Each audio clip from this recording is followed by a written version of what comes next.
Hello, welcome to Scrap Time episode 647.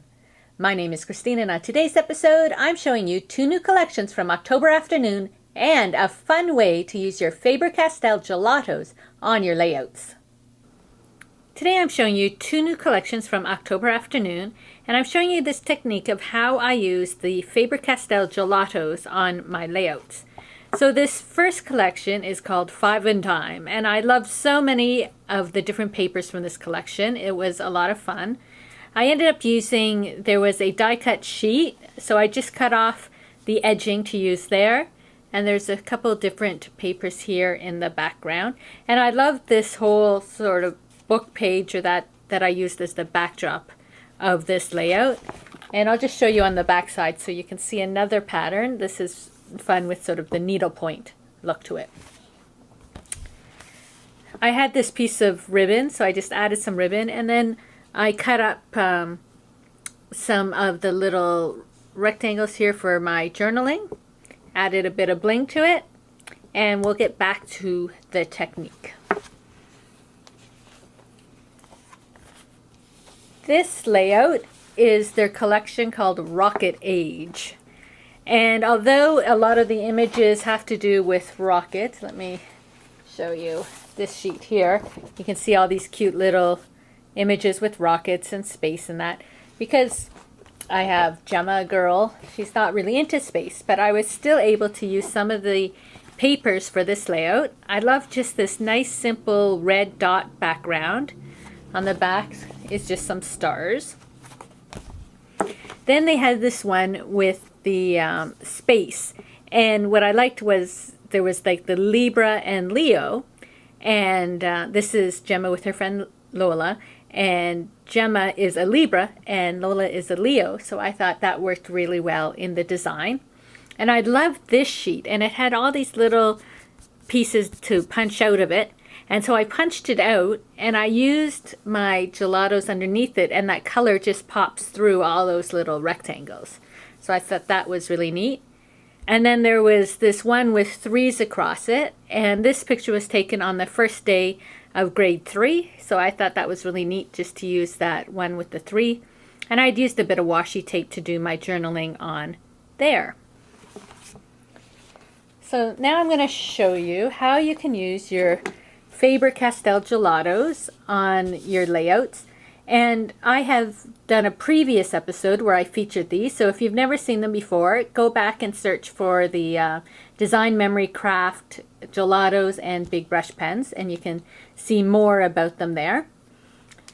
But I just want to start by showing, if you were to use it directly on your paper, you put it on. If you use it solid, you'd be able to see it, but as soon as you wet it, I'll show you what happens. You can see it, but that line, you see this line is hard to blend out and it's not overly exciting. However, if you are to put them, if you were to put down gesso first, that gives you a nice surface to work on. So here I'm going to just brush some there.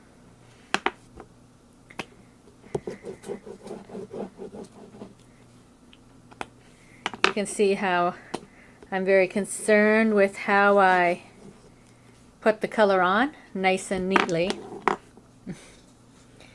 So, going to get my paintbrush, and you can see now that I've put it over the layer of gesso, how beautifully that color, I don't have that harshness there. Let me just clean my brush between, try and get some of that color off. That was a lighter blue. And then the red. And you can see how the lines, the colors just blend out. I don't have those lines. And you can get some really nice strong color. And if you go off a bit too, you can see how soft the color is there. Well, I've sort of washed out, I've used a lot of water here on my thing, but I can always add more in.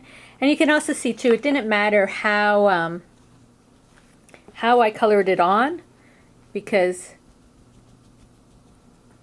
it just blends out anyway. So the fact that I colored it on really messy didn't really matter much. So I used a lot of water, and that's why a lot of my color has sort of dissolved off, but you can still see the colors. And I'm going to bring back that first layout I did here so you can really see the red stand out with the blue. I added some green into that one. The other thing too with these is that if I did the blue, like what I did here is I did the blue, you let it dry. Well, that color now won't blend. It is, once it's dried with the heat, it's permanent. So I could hit the red over top of it. And although the colors are translucent, you'll see some of the color through. It won't blend into one full color. I still have my red and I have my blue. So that's just one little tip you can do if you wanted to add gelatos to your pattern paper. Well, that's it for today's episode. Be sure to check out my website at www.scraptime.ca. And on our next episode, I'm showing you a paper craft kit from Flowersoft. So please join us. Thanks for watching Scrap Time.